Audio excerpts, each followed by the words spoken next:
নীলচক্র।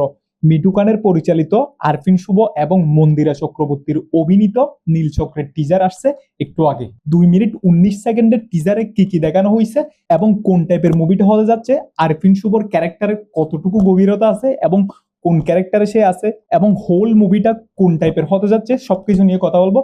হে, কি অবস্থা আপনাদের? It's me Tanim. আজকে আমি কথা বলবো হচ্ছে আরফিন শুভর অভিনীত নীলচক্র মুভি ট্রেলার নিয়ে। শুরুতে যদি আমি মূল চরিত্রটা নিয়ে কথা বলি, আরফিন শুভ এখানে মূলত একজন ইনভেস্টিগেশন অফিসারের চরিত্রে অভিনয়টা করতেছিল। সো দেখেন, আমরা ইতিমধ্যে হচ্ছে অনেক অনেক মুভি দেখছি যেখানে হচ্ছে নায়ক ইনভেস্টিগেশন পুলিশ অফিসারের রোলের মধ্যে থাকে।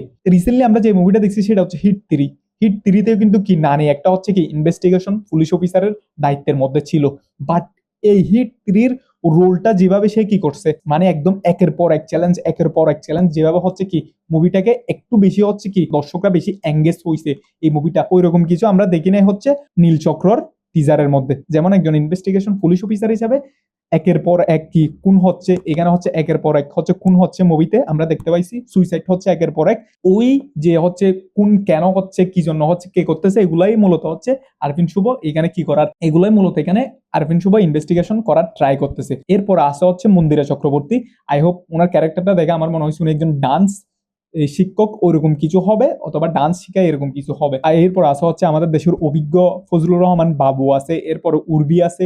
সবকিছু মিলিয়ে হচ্ছে যেমনটা বোঝা যাচ্ছে ফজলুর রহমান বাবু হচ্ছে একজন বাবার ক্যারেক্টার হচ্ছে কি করতেছে, ওনার মেয়ে হচ্ছে খুন হইছে, এরপরে আবার পরবর্তীতে গিয়ে উনি হচ্ছে কি ভিলেনের রোল প্লে করতেছে, ওরকম কিছু হচ্ছে আমাদেরকে লাগতেছে স্পেশালি ট্রেলারটা দেখে, বিকজ ওনাকে হচ্ছে ওরকম বেশ কিছু হচ্ছে ক্যারেক্টারের মধ্যে দেখাইছে। একদম শেষের দিকে এসে দেখবেন আপনারা ফজলুর রহমান বাবুকে হচ্ছে বারবার দেখাচ্ছে। সো এই অনুযায়ী আমরা বলতে পারি ফজলুর রহমান বাবু হচ্ছে ভিলেনের ক্যারেক্টারটা, অথবা যে কোনগুলা হচ্ছে এগুলো পরবর্তীতে উনি প্রতিশোধ নেওয়ার জন্য করতেছে, ওরকম কিছু হইতে পারে।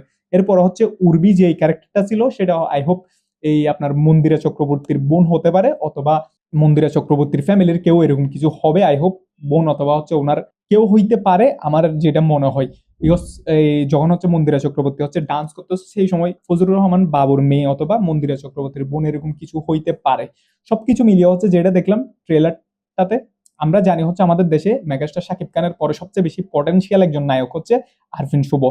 তার ভিতরে অভিনয়ের অনেক বেশি কি পটেনশিয়াল আছে, অনেক বেশি গুণ আছে, যেটা হচ্ছে আমরা ঢাকায়টাকে দেখতে পারছি, তারপর হচ্ছে আরো কয়েকটা মুভিতে হচ্ছে আমরা দেখছি।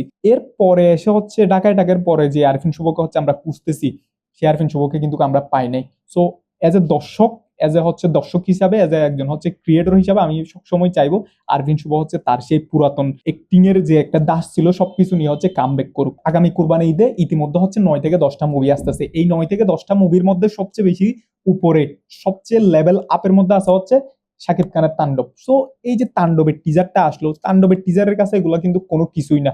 সেজন্য আপনারা শুধু মুভি করলে হবে না, যাতে একটা প্রতিযোগিতা বান্ধব হচ্ছে একটা কি সিনেমা হল হইতে পারে, সিনেমা হলে মুভিগুলো যায়, ওরকম কিছু হইতে হবে। কুরবানি ঈদে আসতেছে প্রায় 10 থেকে 11টা মুভি।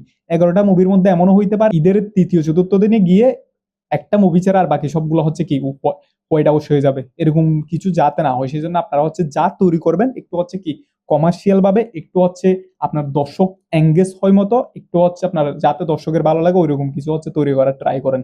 আর আরফিন শুভর সবকিছু মিলিয়ে হচ্ছে আমার মোটামুটি ভালো লাগছে তেমন না।